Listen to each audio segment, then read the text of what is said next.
تو اسے پیمانہ امروز و فردا سے نناب جاویداں پہم دماں ہر دم جواں ہے زندگی. اس میں یہ وقفہ جو ہے خلق الموت والحیات لیبلوکم ایکم احسن عملا، یہ اس جسد کے ساتھ اس روح کا اتصال، اور یہ 30 40 50 60 70 80 100 برس کی عمر، یہ ایک وقفہ ہے، یہ امتحانی وقفہ ہے. تمہیں جانچا جا رہا ہے، پرکھا جا رہا ہے. ایکم احسن عملا، اس کو بھی اقبال نے اسی نظم میں خوب بیان کیا ہے کہ قلزم ہستی سے تو ابھرا ہے مانند حباب، اس زیاں خانے میں تیرا امتحان ہے زندگی. اب اگر تو دو چیزیں انسان پر واضح رہیں، اور نہ صرف واضح رہیں، مستحضر رہیں. واضح تو ہو جاتی ہے ایک چیز، پھر آدمی بھول جاتا ہے تو کوئی فائدہ نہیں دیتا اس کے. مستحضر ایک یہ کہ اصل زندگی آخرت کی زندگی ہے، طویل ہے. بل توسرون الحیات الدنیا والآخرۃ خیر وابقیٰ کلا بل تحبون العاجلہ وتذرون الآخرہ. تم اس عاجلہ کو پسند کرتے ہو، اس دنیا کی زندگی کو تم ترجیح دیتے ہو، جبکہ آخرت ہے جو باقی رہنے والی ہے، ابدی. اگر تو یہ معلوم ہو، جیسا کہ سورہ عنکبوت کی آیت کے حوالے سے میں نے آپ کو آیت سنائی کہ وَمَا هَذِهِ الْحَيَاةُ الدُّنْيَا إِلَّا لَهْوٌ وَلَعِبٌ وَإِنَّ الدَّارَ الْآخِرَةَ لَهِيَ الْحَيَوَانُ لَوْ كَانُوا يَعْلَمُونَ. اصل زندگی جو ہے وہ آخرت کی زندگی ہے، کاش کہ انہیں معلوم ہوتا. ایک حقیقت تو یہ معلوم ہو اور مستحضر رہے کہ اصل زندگی آخرت کی زندگی ہے، اور دوسری حقیقت یہ کہ یہ دنیا کی زندگی ایک امتحانی وقفہ ہے. قلزم ہستی سے تو ابھرا ہے مانند حباب، اس زیاں خانے میں تیرا امتحان ہے زندگی. یہ مستحضر رہے تو اس کا نتیجہ کیا نکلے گا؟ انسان دنیا پرست نہیں بنے گا. متاع ہے دنیا، برتنے کی چیز ہے. وما هذه الحیات الدنیا الا متاع، برتنے کی چیز ہے، برتو اسے. اب میں یہاں آپ کو کچھ حدیثیں بھی سنا دینا چاہتا ہوں. ایک حدیث میں حضور نے عجیب نقشہ کھینچا ہے. مالی ولی دنیا، لوگوں مجھے تمہاری اس دنیا سے کیا سروکار. انما مثلی کراکب استظل تحت شجرۃ ثم راح فترکھا. میری مثال تو اس سوار کسی ہے جو تھوڑی دیر کے لیے کسی درخت کے سائے میں سستانے کے لیے رک جاتا ہے. وہ اس درخت کو اپنی منزل نہیں سمجھتا، اپنا گھر نہیں سمجھتا، تھوڑی دیر کا سستانا ہے. پھر وہ اس درخت کو خیر بات کہتا ہے، اپنا راستہ لیتا ہے، اپنی منزل کی طرف روانہ ہو جاتا ہے. بس اتنا تعلق، منزل یاد رہے. چنانچہ ایک دوسری بڑی پیاری حدیث ہے، بہت مختصر بھی ہے. انما الدنیا خلقت لکم وانتم خلقتم للآخرہ. دیکھو یہ دنیا تمہارے لیے بنائی گئی ہے. خلق لکم ما فی السماوات و ما فی الارض، قرآن مجید کہتا ہے. اسی لیے میں نے کہا تھا خلافت ہمیں دینی تھی تو سب کچھ ہمارے لیے بنایا گیا نا. یہ محفل سجائی گئی ہے ہمارے لیے، یہ سب ہمارے لیے بنایا گیا ہے. پورے عالم کو مسخر کیا گیا ہمارے لیے. سخر لکم، سورج بھی، چاند بھی، ہر چیز تمہارے لیے مسخر کی گئی ہے. انما الدنیا خلقت لکم وانتم خلقتم للآخرہ. لیکن تمہاری تخلیق ہوئی ہے، تمہیں بنایا گیا ہے، تمہیں پیدا کیا آخرت کے لیے. یہ منزل یاد رہے. میرا ٹھکانہ وہ ہے، میرا گھر وہ ہے، میری منزل وہ ہے. یہ راہ گزر ہے، یہ سفر ہے، یہ ایک وقفہ ہے، امتحانی وقفہ ہے. خلق الموت والحیات لیبلوکم ایکم احسن عملا. لیکن اب تیسری حدیث سنیے، اور یہ ہے وہ کہ جو اس دنیا کو، جو میں نے شروع میں کہا تھا، بڑی ٹھوس حقیقت ہے. یہ اللہ کی تخلیق ہے، سنجیدہ تخلیق ہے. ہم نے کوئی کھیل کود کے لیے تو نہیں بنایا ہے. ربنا ما خلقت ھذا باطلا. حضور فرماتے ہیں الدنیا مزرعۃ الآخرہ، دنیا آخرت کی کھیتی ہے. یہاں بو گے تو وہاں کاٹو گے، یہاں بو گے نہیں تو کاٹو گے کیا خاک؟ اس اعتبار سے غور کیجئے، یہ دنیا اور حیات دنیاوی کا ایک ایک لمحہ ایک بڑی عظیم حقیقت بن کر سامنے آتا ہے۔ ہماری حیات دنیاوی کا ایک ایک لمحہ ابدی ہے پوٹینشلی، کیوں کہ اس میں جو کچھ ہم کما رہے ہیں اس کے نتائج ابدی زندگی پر پھیلے ہوئے ملیں گے۔ تو گویا کہ یہ جو ہے یہ گھڑی محشر کی ہے، طور سے محشر میں ہے، بیشتر غافل عمل کوئی اگر دفتر میں ہے، یہاں کا ایک ایک لمحہ تمہارے لیے بہت قیمتی ہے۔ یہاں بو، محنت کرو، کاشت کرو تاکہ وہاں کاٹ سکو۔ الدنیا مزرعۃ الآخرہ۔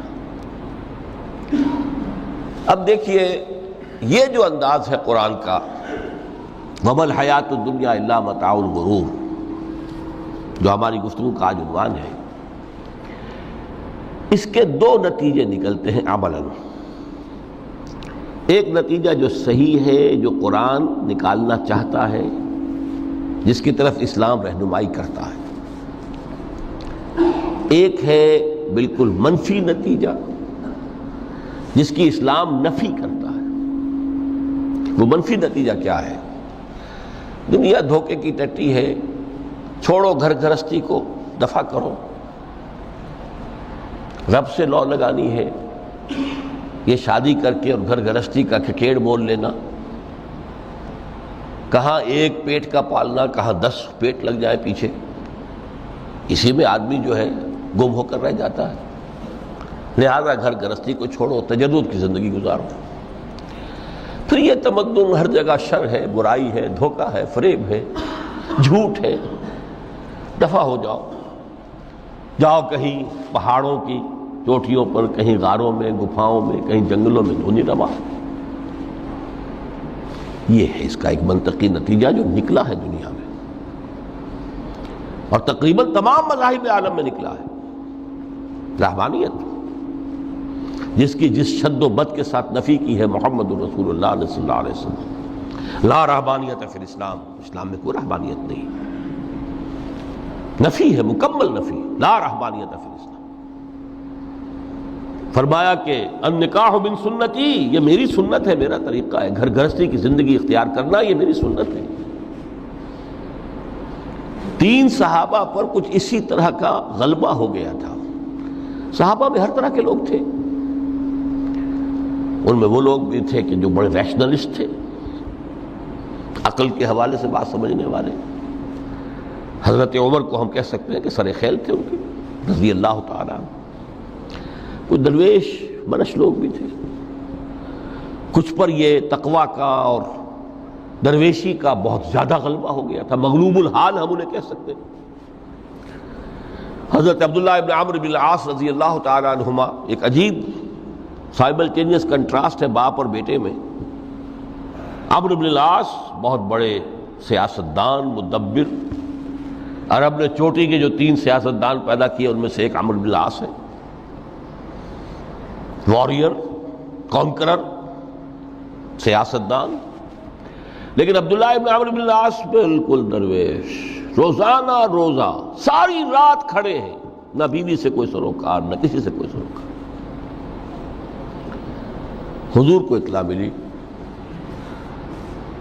بلا لیا، جواب طلبی ہو گئی، یا عبداللہ اولا مخبر انک تصوم الدہر وتقوم اللیل، اے عبداللہ مجھے یہ خبر دی گئی ہے تم ساری رات کھڑے رہتے ہو، روزانہ روزہ رکھتے ہو، کیا کہتے ہیں؟ جی حضور ایسا تو ہے۔ لا تفعل، مت کرو ہرگز۔ فإن لنفسك عليك حقا وإن لزوجك عليك حقا وإن لزورك عليك حقا، دیکھو تم پر تمہارے اس جسم کا اور نفس کا بھی حق ہے، اسے آرام بھی دو، اس کی ضروریات بھی پوری کرو، اس کی دیکھ بھال بھی کرو، یہ بھی تمہارے پاس امانت ہے اللہ کی۔ پھر تم پر تمہاری بیوی کا حق ہے۔ کسی صحابی نے دیکھا تھا حضرت عبداللہ ابن عمرو بن العاص کی بیوی کو کہ وہ بالکل جیسے کہ میلی کچیلی حالت میں تھی، پوچھا یہ کیا حال بنا رکھا؟ ان کا کہ آپ کے دوست کو تو کوئی غرض ہے ہی نہیں سرے سے. ظاہر بات ہے کہ مسلمان بیوی اور کس کے لیے وہ سنگھار کرے گی جب شوہر ہی کو کوئی دلچسپی نہ ہو، اس سے غرض ہی نہ ہو. لا تفعل. رات کو سو بھی دیکھو مجھے، میں رات کو سوتا بھی ہوں، نماز پڑھتا بھی ہوں، میں روزے رکھتا بھی ہوں، ناغے بھی کرتا ہوں. دیکھو زیادہ سے زیادہ ہفتے میں دو دن روزے رکھ لیا کرو کہ حضور مجھے اور تھوڑی سی اجازت. اچھا ایک دن ناغا، ایک دن روزہ، صوم داؤد، اس سے آگے کی اجازت نہیں. اسی طرح 3 حضرات سراسراہتن آتا ہے حدیث میں، بخاری شریف کی روایت ہے، ان پر بھی کوئی ایسا ہی غلبہ ہوا رہبانیت کا اور ترک دنیا کا. انہوں نے آ کے ازواج مطہرات سے معلوم کیا آپ کتنی رات نماز پڑھتے ہیں، کتنا دو سوتے ہیں، مہینے میں کتنے آپ روزے رکھتے ہیں نفلی. انہوں نے کوئی، وہاں تو کھلی کتاب تھی سیرت محمد صلی اللہ علیہ وسلم، جو کچھ تھی حقیقت بیان کر. اب دیکھیے ایک عجیب ذہنیت، انہوں نے دیکھا کہ یہ تو کم ہے، ان کے اندازے کے اعتبار سے تو بہت کم ہے، لیکن یہ کہ اپنے آپ کو ذرا تسلی، حضور کی تو کوئی ضرورت نہیں ہے، آپ تو معصوم ہیں، آپ کے سے گناہ نہیں ہوا، کوئی خطا نہیں ہوئی، آپ کے لیے تو یہ اتنی عبادت ہمارے لیے تو کافی نہیں ہے، ہم تو گناہ گار ہیں. ایک نے عہد کیا کہ میں کبھی نہیں سوؤں گا، رات بھر کھڑا رہوں گا. دوسرے نے کہا کبھی ناغا نہیں کروں گا، ہر روز روزہ رکھوں گا. تیسرے نے کہا میں شادی بیاہ کے کھکیڑ میں پڑوں گا نہیں. حضور کو اطلاع مل گئی، طلب فرمایا، ڈانٹا آپ نے، آپ لوگوں نے یہ کہا ہے؟ جی ہاں ہم نے کہا تو ہے. واللہ، خدا کی قسم، میں تم میں سب سے بڑھ کر متقی ہوں، لیکن میں رات کو سوتا بھی ہوں اور نماز بھی پڑھتا ہوں، روزے رکھتا بھی ہوں، ناغے بھی کرتا ہوں. میری گھر گرستی کی زندگی ہے، میری بیویاں ہیں. من رغب عن سنتی فلیس منی، یہ ٹکڑا جو جوڑ دیا جاتا ہے نکاح کے خطبے میں اس حدیث کے ٹکڑے کے ساتھ، یہ 2 علیحدہ حدیث ہیں بالکل. النکاح من سنتی، اور یہ ٹکڑا اس طویل حدیث کا ہے، من رغب عن سنتی فلیس منی، جو میری سنت کو پسند نہیں کرتا پھر اس کا مجھ سے کوئی تعلق نہیں. یہ تو میں نے احادیث کے حوالے سے آپ کو وہ جو منفی طرز عمل، گریز، دنیا سے تعلق منقطع کرنا، پسپائی، گریز، فرار، اور اس کا نتیجہ کیا نکلتا ہے کہ دنیا پھر شریروں کے لیے رہ گئی، کھیلیں کودیں عیش کریں. جو سلیم الفطرت نیک لوگ تھے وہ تو گئے، لہذا ان کو اب کوئی روک ٹوک کرنے والا ہی نہیں، کوئی پوچھنے تاشنے والا نہیں. ظالم جو چاہے ظلم کریں اور جس طرح چاہیں شریر جو ہے شرارتیں کریں. قرآن مجید میں سورہ حدید اس اعتبار سے نہایت عظیم صورت ہے، نہایت عظیم صورت ہے کہ وہاں یہ آیت بھی بہت ہی شاندار انداز میں آئی ہے، متاع الغرور والی، خاصی طویل آیت بن کر آئی ہے. اور جیسا کہ میں نے عرض کیا 4 جگہ تو حیات دنیاوی کو کہا گیا ہے صرف لہو و لعب یا لعب و لہو، لیکن یہاں جو ہے آیت نمبر 20، اعلموا انما الحیات الدنیا لعب و لہو و زینت و تفاخر بینکم و تکاثر فی الاموال والاولاد. 5 الفاظ کے حوالے سے اس حیات دنیاوی کے کچھ حقائق بیان کیے گئے. عام طور پر سرسری طور پر لوگ گزر گئے ہیں. محاورتاً جب بھی آتا ہے معاملہ لہو و لعب، لعب و لہو، وہ تو 4 جگہ ہے، یہاں 3 الفاظ مزید آئے ہیں، اور ترکیب کیا؟ پہلے لعب ہے پھر لہو ہے. سورہ عنکبوت میں لہو و لعب یہ در حقیقت ایک طرح سے محاورے کی شکل اختیار کر گیا، تماشا اور کھیل، لیکن نہیں، یہاں ترتیب کچھ اور ہے. اس پر اگر آپ غور کریں گے تو یہ ایک عجیب سا نقشہ سامنے آتا ہے. حیات دنیاوی کے 5 ادوار، جن میں سے ہر دور میں ایک شے انتہائی اہم ہوتی ہے، توجہ کا مرکز بنی ہوتی ہے. ابتدائی دور ہے، بالکل بچہ بھی ہے، کھیل، بس لعب، اس کے سوا اسے کوئی زندگی سے سروکاری نہیں، زندگی کے تلخ حقائق ابھی اسے معلوم نہیں. بھوک لگی تو رو پڑے، ماں نے دودھ پلانا ہے، کھلانا ہے، ان سے تو کچھ نہیں کرنا اس نے، وہ لعب، کھیل. لیکن تھوڑا سا آگے چلتے ہیں، ٹین ایجر سٹیج میں جب داخل ہوتا ہے آدمی تو اب وہ نرا کھیل، معصومانہ کھیل نہیں رہتا، اس میں تلذذ، سینشول گریٹیفیکیشن کا عنصر شامل ہو جاتا ہے۔ اب اس کا کہا لہو، اعلموا انما الحیات الدنیا لعب و لہو۔ ذرا آگے بڑھیے تو انسان پر سب سے زیادہ دھن سوار ہو جاتی ہے، بناؤ سنگھار، میرا لباس فیشن کے مطابق ہو، کہیں ایسا نہ ہو مذاق اڑے۔ اپنے لباس کے بارے میں بہت کانشیس ہوگا، اپنے ہیئر کٹ کے بارے میں بہت کانشیس ہوگا، ہر چیز کے بارے میں بہت کانشیس۔ زینت، بناؤ سنگھار، آرائش، زیبائش۔ اس سے ذرا آگے گئے، تکاثر فی الاموال والاولاد، تفاخر بینکم۔ یہ سمجھیے کہ تقریباً 30 برس کی عمر جب انسان کی ہوتی ہے، اب فخر، تفاخر، یا دولت پر فخر ہوگا، یا نسب پر فخر ہوگا، یا اپنی کسی سیاسی حیثیت پر فخر ہوگا، اپنی چودراہٹ پر فخر ہوگا۔ تفاخر بینکم، جس میں جان میں چونکہ توانائی ہوتی ہے، قوت ہوتی ہے، لیکن اس کے بعد جب عمر ڈھلی بڑا ریئلسٹک ہو جاتا ہے انسان۔ پھر یہ جو چوتھی سٹیج تھی، اس میں تو یہ کہ مونچھ نیچی نہ ہو، چاہے سب کچھ میں اپنا خرچ کر دوں، داؤ پہ لگا دوں، لیکن مونچھ نیچی نہیں ہوگی۔ آخری سٹیج وہ ہوتی ہے کہ پھر ہوکا لگ جاتا ہے آدمی کو، تکاثر فی الاموال والاولاد، مال اور اولاد کی کثرت کثرت کثرت۔ اب یہ ہوتا ہے کہ مونچھ نیچی کیا، مونڈ بھی دی جائے تو کوئی حرج نہیں، مال آنا چاہیے، ویری ریئلسٹک۔ اور اسی حال میں انسان ہوتا ہے، آخری پارے کی صورت نے پھر اس میں ایڈ کر کے اس کے اوپر مہر لگا دی، الہاکم التکاثر حتی زرتم المقابر۔ یہ تکاثر جو ہے پیچھا نہیں چھوڑتا۔ اتنی دولت بھی ہے کہ آپ کی 10 نسلیں کھا سکے اطمینان سے بیٹھ کر، تب بھی صبر نہیں ہوتا۔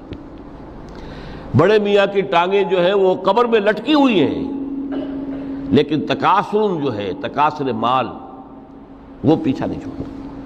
حتی زرتم المقابر، یہاں تک کہ قبروں تک جا پہنچے، قبر میں اتار دیا جائے، جب تک ٹانگیں صرف لٹکی ہوئی ہیں اس وقت تک نہیں۔ اس کے بعد تشبیہ دی ہے کہ یہ حیات دنیاوی کا جو ایک سائیکل ہے، اعلموا انما الحیات الدنیا لعب و لہو و زینت و تفاخر بینکم و تکاثر فی الاموال والاولاد۔ اب اس کو کمپیئر کیا ہے پلانٹ کنگڈم میں جو سائیکل چل رہا ہے۔ یہ ہمارا سائیکل ہے 60-70 برس کا، بچہ پیدا ہوا، خوشیاں منائی گئیں، پھر وہ لڑکپن سے، پھر ٹین ایجر سٹیج سے، پھر جوانی ہے، پھر ادھیڑ عمر ہے، اور پھر بڑھاپا ہے، اور پھر قبر میں اتارا جانا ہے۔ لیکن یہ کہ پلانٹ کنگڈم میں سائیکل چلتی ہے، کمثل غیث اعجب الکفار نباتہ ثم یہیج فتراہ مصفرا ثم یکون حطاما۔ یہ 4 سٹیج ہیں۔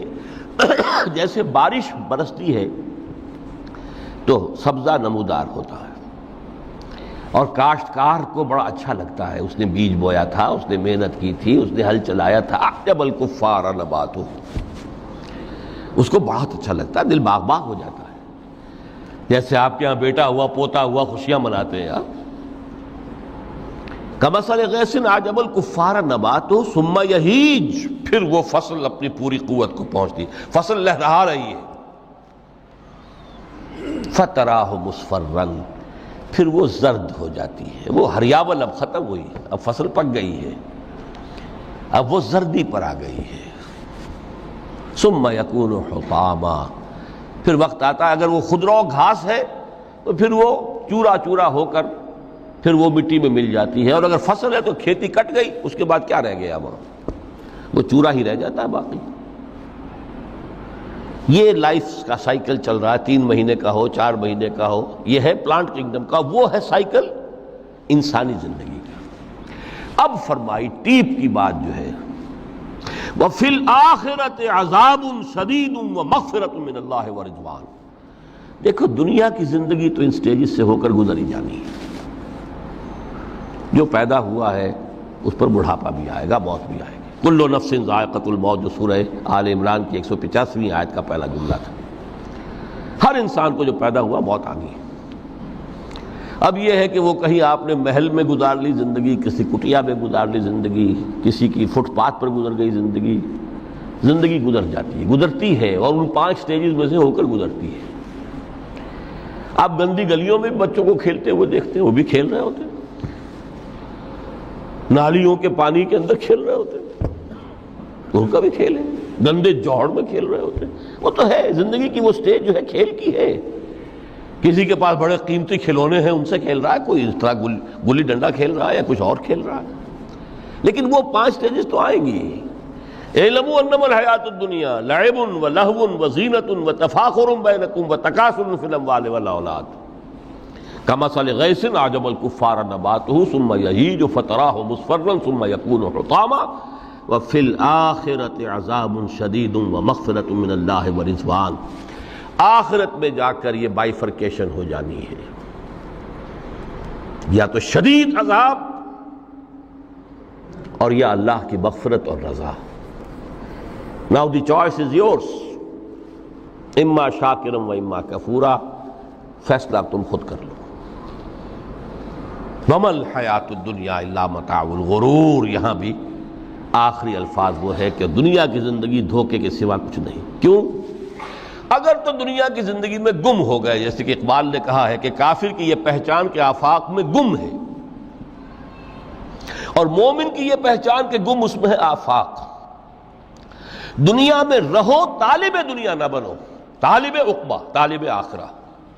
دنیا میں رہو، برتو، استعمال کرو، تمہارے لیے پیدا کیا گیا، بھائی برتو، متاع ہے، برتنے کی شے ہے۔ ہاں حلال اور حرام کی پابندیاں سامنے رکھو، باقی برتو۔ مطلوب یہ نہ ہو، مقصود یہ نہ ہو، مطلوب آخرہ ہو۔ انما الدنیا خلقت لکم وانتم خلقتم للآخرہ۔ منزل وہ رہے، مستحضر رہے، سامنے رہے کہ میں تو اجنبی ہوں، یہاں یہ میرا وطن نہیں ہے۔ الدنیا سجن المومن و جنت الکافر۔ جیسے کسی پرندے کو کسی پنجرے میں بند کر دیا گیا ہو، اس طرح ہمیں اس دنیا میں بھیج دیا گیا، اللہ کی مرضی ہے، اس نے بھیجا ہے۔ جب تک وہ چاہتا ہم رہیں گے یہاں، لیکن ہمارا دل یہاں نہیں لگے گا۔ بازار سے گزرا ہوں، خریدار نہیں ہوں، طالب دنیا نہ ہو، تب تو یہ کوئی دھوکے کا سودا نہیں، قطعاً نہیں، بالکل نہیں۔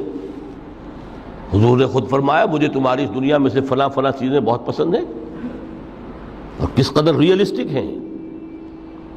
آپ نے عورتوں کے بارے میں فرمایا مجھے اس دنیا سے پسند ہے عورت۔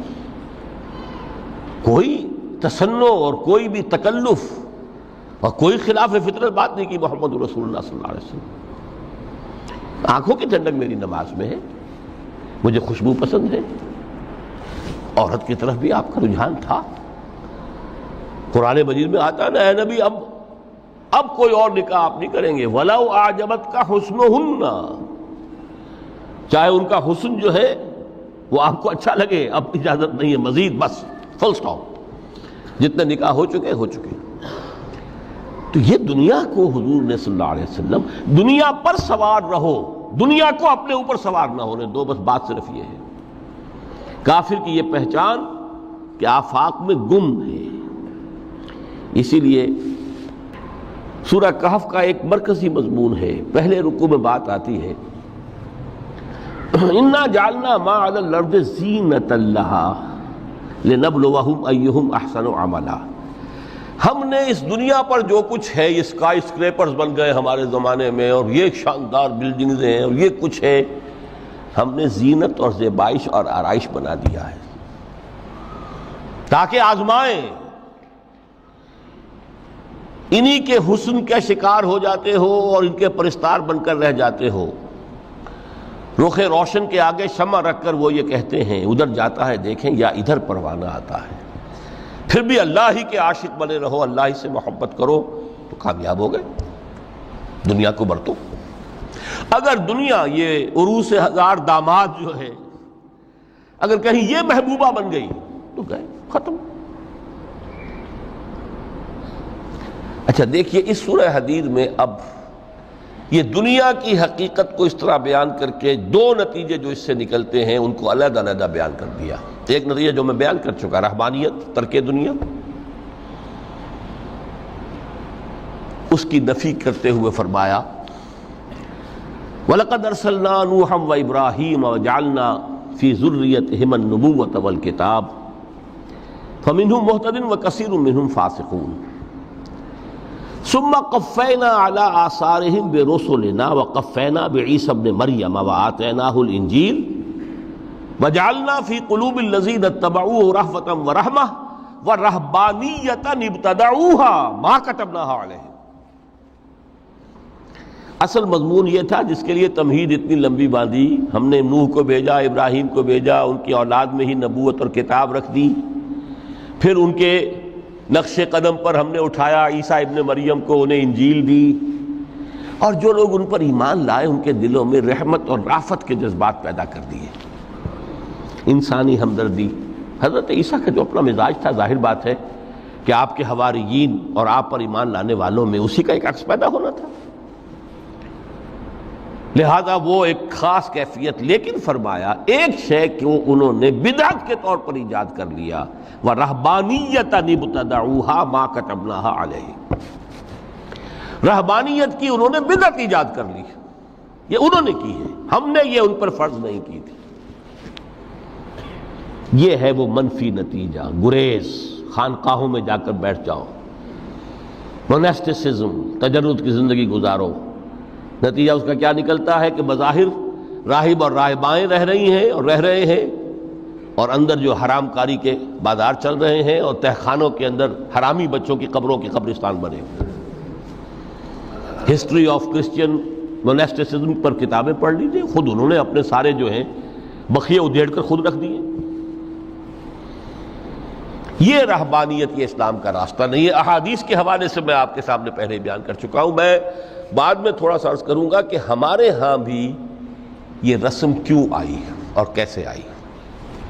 الحمدللہ اس درجے میں نہیں آئی جس درجے میں کہ کرسچینٹی میں آئی ہے، الحمدللہ ثم الحمدللہ، لیکن کسی درجے میں اگر آئی ہے تو کیوں آئی ہے یہ میں بعد میں عرض کروں گا. لیکن اس کا مل حیات الدنیا الا متاع الغرور کا دوسرا نتیجہ کیا ہے؟ پہلا نتیجہ تھا گریز کا، پسپائی کا، فرار کا، معاشرے سے نکل بھاگنے کا، تاکہ معاشرے میں اشرار کھل کھیلیں، جو چاہے کریں. ایک راستہ یہ ہے، ترک دنیا کے معنی ہیں ترک لذات دنیاوی، آسائشوں کو ترک کرنا. سختیاں جھیلنا کس لیے؟ تاکہ دنیا سے ظلم کا خاتمہ ہو، باطل کا تختہ الٹ دیا جائے، ظلم کا استیصال. ظاہر بات ہے ظالم آسانی سے ظلم نہیں چھوڑے گا. ایکسپلائٹر واعظ و نصیحت سے اپنے ایکسپلائٹیشن سے باز نہیں آئے گا. شاذ ہوتے ہیں اس طبقے کے اندر بھی یقیناً کچھ سلیم الفطرت لوگ ہوتے ہیں، جیسے طبقہ اشرافیہ سے تھے حضرت ابو بکر رضی اللہ تعالیٰ عنہ، سلیم الفطرت انسان تھے. وہ کوئی غلاموں کے طبقے سے تو نہیں تھے، کوئی فقراء کے مساکین کے طبقے میں سے نہیں تھے، اونچے طبقے میں سے تھے. عشرہ مبشرہ اکثر و بیشتر اس طبقے سے تھے. لیکن بائی اینڈ لارج وہ جو طبقہ ہوتا ہے، یا تو وہ اپنے جبر اور استبداد کا تخت جو ہے جما کر بیٹھا ہوا لوگوں کی گردنوں کے اوپر، پولیٹیکل ریپریشن ہے، یا اکنامک ایکسپلائٹیشن ہے، استحصال. محنت لوگ کریں، کھائیں گے ہم، عیش ہم کریں گے. محنت کسان کرے جا کے کھیت میں، ہم لے آئیں گے اپنا حصہ اور عیش کریں گے. یا کوئی سوشل ڈسکریمنیشن ہے، یہ اونچا ہے یہ نیچا ہے، یہ تو پیدا ہی ہوا ہے شودر، یہ اس سے نکل ہی نہیں سکتا، اور یہ پیدا ہوا برہمن، یہ تو اونچا ہے. اس تینوں قسم کے ظلم، اس کا خاتمہ کرنا، اس کے لیے جدوجہد کی ضرورت ہے، جہاد کی ضرورت ہے، قتال کی ضرورت ہے. اور جہاد و قتال آپ نہیں کر سکتے جب تک کہ لذات دنیاوی سے کنارہ کشی نہ کریں، جب تک کہ اپنی بیلٹ کو ٹائٹ نہ کریں، جب تک کہ اپنی ضروریات زندگی کو کم نہ کریں۔ ضروریات زندگی کم کریں گے تو تفریغ الاوقات ہوگا، جو تبلیغی بھائیوں کی اصطلاح ہے بہت اہم، اپنے وقت کو فارغ کر سکیں گے۔ اس وقت کو فارغ کریں گے تو پھر وہ جد و جہد، وہ محنت، وہ جہاد، اس کے لیے آپ کے پاس وقت ہوگا، اس کو آپ لگا سکیں گے۔ پھر اس میں جب سخت سے سخت منزلیں آئیں گی تو اس میں میدان میں مقابلہ بھی ہوگا، جان کی بازی بھی کھیلنی پڑے گی۔ اس میں قید و بند کا وقت بھی آ سکتا ہے۔ 3 برس تک اگر محمد عربی صلی اللہ علیہ وسلم پورے خاندان بنی ہاشم کے ساتھ بدترین اسیری سمجھ لیجئے شیب بنی ہاشم میں جو رہیں، یہاں تو اسیروں کو آپ راشن تو دیتے ہیں، کھانا تو دیتے ہیں، وہاں تو اصل جو ہے وہ تو دونوں طرف سے گھاٹی کا منہ بند کر دیا گیا تھا، سیل تھی کہ کوئی شے جو ہے وہ جانے نہ پائے اندر۔ 3 برس، جس میں کہ وہ وقت بھی آیا ہے کہ سوکھے ہوئے چمڑے ابال ابال کر اس کا پانی جو ہے بلکتے ہوئے بچے، پھول جیسے بچے بنی ہاشم، ان کے حلق میں ٹپکایا گیا ہے، اور کچھ نہیں۔ کچھ تھے لوگ حکیم بن حزام جیسے رضی اللہ تعالیٰ عنہ، بعد میں ایمان بھی لے آئے۔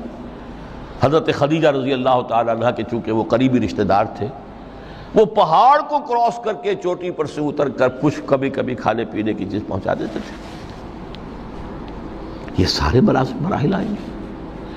یہ جو ہے یہ مثبت ہے۔ ترک دنیا وہ نہیں۔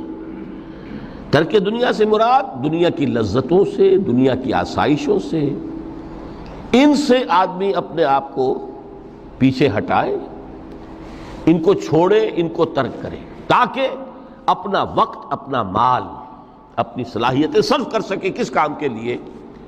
اب اس کے لیے دیکھیے آیت نمبر 25 ہے یہ سورہ حدید کی۔ لقد ارسلنا رسلنا بالبینات، ہم نے اپنے رسولوں کو بھیجا واضح چیزوں کے ساتھ۔ بینہ وہ شے جو از خود ظاہر ہو۔ آفتاب آمد، دلیل آفتاب۔ جب سورج طلوع ہو گیا وہ خود اپنے وجود پر دلیل ہے، اس کے لیے کسی اور اضافی دلیل کی ضرورت نہیں کہ سورج موجود ہے، وہ تو ہے، سب کو نظر آ رہا ہے۔ تو بینات سے مراد معجزے بھی ہیں، اور وہ تعلیم جو ہے بنیادی دین کی کہ جو فطرت انسانی کی جانی پہچانی ہوئی شے ہے، دونوں پر اس کا اطلاق ہو جائے گا۔ لقد ارسلنا رسلنا بالبینات وانزلنا معهم الکتاب والمیزان، اور ہم نے ان کے ساتھ کتاب اتاری، میزان اتاری۔ یہ سب کچھ کس لیے کیا؟ لیقوم الناس بالقسط، تاکہ لوگ عدل پر قائم ہوں۔ یہ ہے سول آبجیکٹو۔ یہ نہیں بس ہماری کتاب پڑھ لیا کرے، ختم قرآن ہو گیا، اللہ اللہ دعا مانگ لی، چھٹی۔ قائم کرو اس کو، وہ میزان عدل نصب کرو، ہر ایک کو وہی تل کر ملے جو اس کا حق ہے، اور ہر ایک سے وہ لیا جائے کہ جو اس کے ذمہ واجب ہے۔ اگر یہ نہیں تو بابا پھر سب کہانیاں ہیں، شریعت اور دین اور نماز اور روزہ اور حج، کوئی حیثیت ان کی نہیں۔ اچھی طرح سن لیجئے میری بات۔ قرآن مجید میں کہلوایا گیا حضور سے، قل یا اہل الکتاب لستم علی شیء حتی تقیموا التوراۃ والانجیل وما انزل الیکم من ربکم۔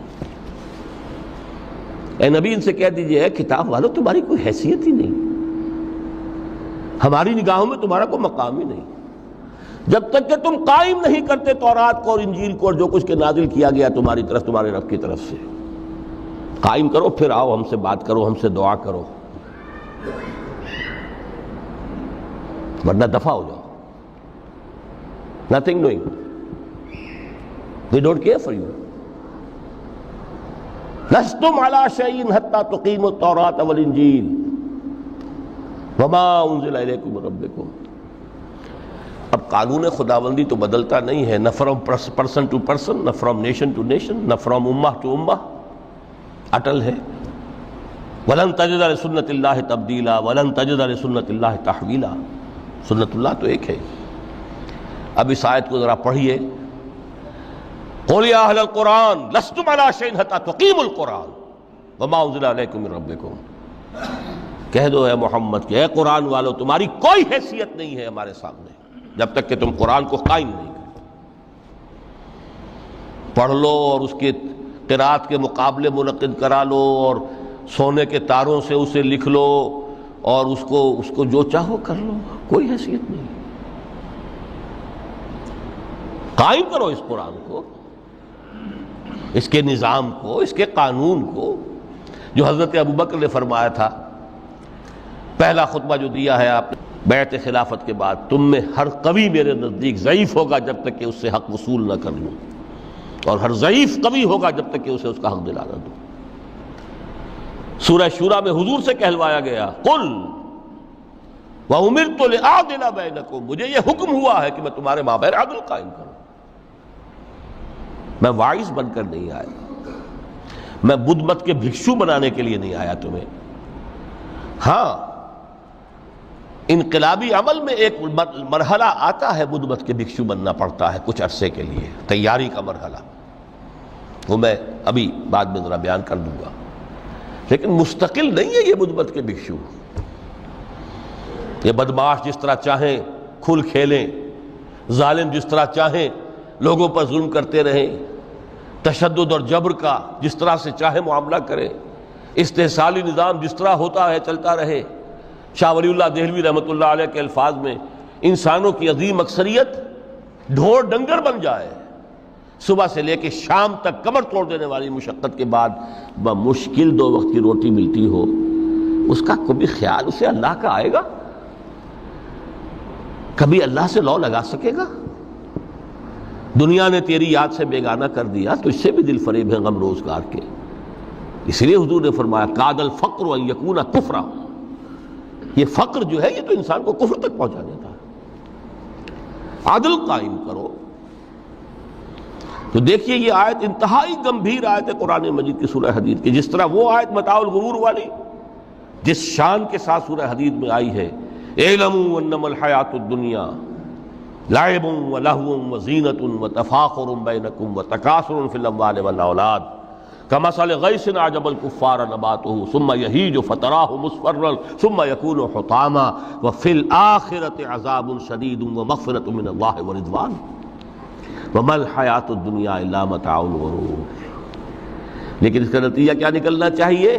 لقد ارسلنا رسلنا بالبینات وانزلنا معهم الکتاب والمیزان لیقوم الناس بالقسط۔ Now prepare for the shock۔ میرے نزدیک، میرے علم کی حد تک شاید دنیا کی کوئی انقلابی کتاب نہ ہو جس نے اس قدر عریاں طور پر کھل کر یہ کہا ہو کہ ظالموں کی سرکوبی کرو، کچلو ان کے سر۔ وانزلنا الحدید، ہم نے لوہا بھی اتارا ہے۔ ایک وقت آتا ہے ظلم نہیں ختم ہوتا جب تک کہ لوہے کی طاقت ہاتھ میں نہ آئے۔ انزلنا الحدید، ہم نے صرف کتاب ہی نہیں اتاری ہے، لوہا بھی اتارا ہے۔ فیہ باس شدید، اس میں جنگ کی صلاحیت ہے۔ ومنافع للناس، لوگوں کے لیے کچھ اور منفعتیں بھی ہیں، کوئی توا پرات چمٹا یہ بھی بنا لو، ٹھیک ہے، لیکن اصلاً یہ اصلاح کے لیے۔ وانزلنا الحدید، اسی تو سورہ حدید کا نام حدید ہے۔ فیہ باس شدید ومنافع للناس ولیعلم اللہ من ینصرہ ورسلہ بالغیب، اللہ دیکھنا چاہتا ہے کون ہے اس کے وفادار بندے جو اس لوہے کی طاقت کو ہاتھ میں لے کر مدد کرتے ہیں اس کی اور اس کے رسولوں کی غیب میں ہونے کے باوجود۔ ان اللہ قوی عزیز، ویسے اللہ قوی ہے، عزیز ہے، آنے واحد میں کفر کو ختم کر دے جب چاہے، آنے واحد میں ظالموں کا ظلم جو ہے وہ ختم کر کے رکھ دے، وہ سب کچھ کر سکتا ہے۔ لیکن پھر تمہاری آزمائش کیسے ہوگی؟ کیسے معلوم ہوگا ہوز ہو، کس کا کیا مقام تھا، کس کے پاس کتنا یقین کا سرمایہ تھا، کس کے ایمان کی گہرائی اور گہرائی کا کیا عالم تھا، کس نے ہمارے دین کے لیے کیسی کیسی قربانیاں جھیلی ہیں۔ یہ ہے ترک دنیا جو موسٹ پروفاؤنڈ ہے، نتیجہ خیز ہے۔ خیر کو وجود میں لانے کے لیے ہے، لیکن اس کی مثالیں موجود ہیں۔ حضرت مصعب بن عمیر رضی اللہ تعالی عنہ ایام جاہلیت میں کہا جاتا ہے ان کا جوڑا جو ہے شام سے تیار ہو کر آتا تھا، جیسے کبھی مشہور ہے کہ پنڈت نہرو کا بھی کپڑے سل کر آتے تھے پیرس سے۔ موتی لال نہرو کا بیٹا، اور موتی لال نہرو وہ تھا کہ وائس رائے کی پہلی کار آئی ہے ہندوستان میں تو دوسری کار موتی لال کی آئی، اس کا بیٹا، اس کے کپڑے پیرس سے سل کر آتے تھے۔ مصعب بن عمیر کے کپڑے شام سے تیار ہو کر آتے تھے، اور وہ ہمیشہ عطر میں بسے ہوئے ہوتے تھے۔ جہاں سے گزر گئے معلوم ہوا کہ پوری گلی جو ہے وہ مہک اٹھی، معلوم ہو جائے کہ مصعب گزرا ہے یہاں سے۔ ایمان لائے محمد رسول اللہ پر صلی اللہ علیہ وسلم۔ باپ فوت ہو چکا تھا، اس کی چھوڑی ہوئی دولت تھی، ماں تھی، لیکن وہ خاندان کا نظام، چچا تھا سربراہ، وہ بدترین کافر۔ اس نے پہلے سمجھایا ہوگا 100 طریقے آزما کے، پھر آخری بار اس نے آزمایا کہ جس دولت کے اوپر تم عیش کر رہے ہو یہ تمہارے مشرک باپ کی دولت ہے، نکل جاؤ گھر سے۔ انہوں نے سمجھا تھا جیسے سورہ صافات میں آتا ہے فَأَرَادُوا بِهِ كَيْدًا فَجَعَلْنَاهُمُ الْأَسْفَلِينَ۔ انہوں نے حضرت ابراہیم کے بارے میں سمجھا تھا جب دیکھیں گے کہ آگ تیار ہو رہی ہے اور یہ اس میں مجھے ڈال دیں گے تو سب یہ نشہ حرن ہو جائے گا، یہ توحید وحید سب ہوا ہو جائے گی۔ لیکن ہوا کیا؟ بے خطر کود پڑا آتش نمرود میں عشق، عقل ہے محو تماشائے لب بام۔ اس نے تو یہ دھمکی دی تھی کہ دن میں تارے نظر آ جائیں گے مصعب کو، ناز و نام میں پلا ہوا انسان، اسے کہہ دیا جا نکل جاؤ گھر سے۔ اٹھ کر چلنے لگے، اس کا تیش جو ہے اور اچھا یہ کپڑے بھی اسی مشرک باپ کے ہیں، اتارو ان سب کو۔ مادر ذات برہنہ ہو کر گھر سے نکلے، مادر ذات۔ پھر وہی ہے کہ جن کے نام قرائے فال بنا میں من دیوانہ زدند، کہ بیعت عقبہ اولیٰ ہوئی ہے، لوگوں نے کہا کہ ہمیں کوئی مقری دیجئے قرآن پڑھانے والا جو ہمیں قرآن پڑھائے۔ حضور نے فرمایا جاؤ مصعب۔ وہ مصعب وہاں جا کر مدینے میں المقری بن گئے، جا المقری، وہ آ رہا پڑھانے والا۔ اور 1 سال کی محنت، دعوت اور تبلیغ اور قرآن کے پڑھانے کے نتیجے میں اگلے سال 75 افراد لا کر حضور کی جھولی میں ڈال دی۔ یہ مصعب ہے۔ شہادت ہوئی ہے غزوہ بدر میں۔ ایک مرتبہ اس سے پہلے کا واقعہ بھی ہے کہ حضور مسجد میں تشریف فرما تھے، سامنے سے حضرت مصعب گزرے، ایک پھٹا ہوا سا کمبل جسم کے گرد لپیٹا ہوا تھا۔ حضور کی آنکھوں میں آنسو آ گئے۔ از کجا تاب کجا، یہ دیوانہ جو ہے اللہ کا اور رسول کا اور دین کا کہاں سے کہاں پہنچا ہے۔ غزوہ احد میں علم ان کے ہاتھ میں ہے، جس ہاتھ میں علم ہے وار پڑا، کٹ گیا، دوسرے سے پکڑا، اس کو بھی کٹ گیا، پھر دونوں جتنے بچ گئے تھے حصے ان سے سنبھالا، پھر شہید ہو گئے۔ جسم پر صرف ایک چادر تھی، اوپر سے جسم ننگا تھا، صرف ستر کے لیے چادر۔ دفن کرنے لگے تو مسئلہ ہی پیش آ گیا کہ چونکہ شہید کے تو کفن جو ہے اس کا اپنا جو بھی لباس پہنا ہو شہادت کے وقت، حضور سے کہا گیا کہ حضور مصعب کی چادر تو اتنی چھوٹی ہے کہ سر ڈھانپتے ہیں تو پیر کھل جاتے ہیں، پیر ڈھانپتے ہیں تو سر کھل جاتے ہیں۔ فرمایا سر کو چادر سے ڈھانپ دو اور پیروں پر اذخر گھاس لا کر ڈال دو، یہ آخری لباس نصیب ہوا ہے۔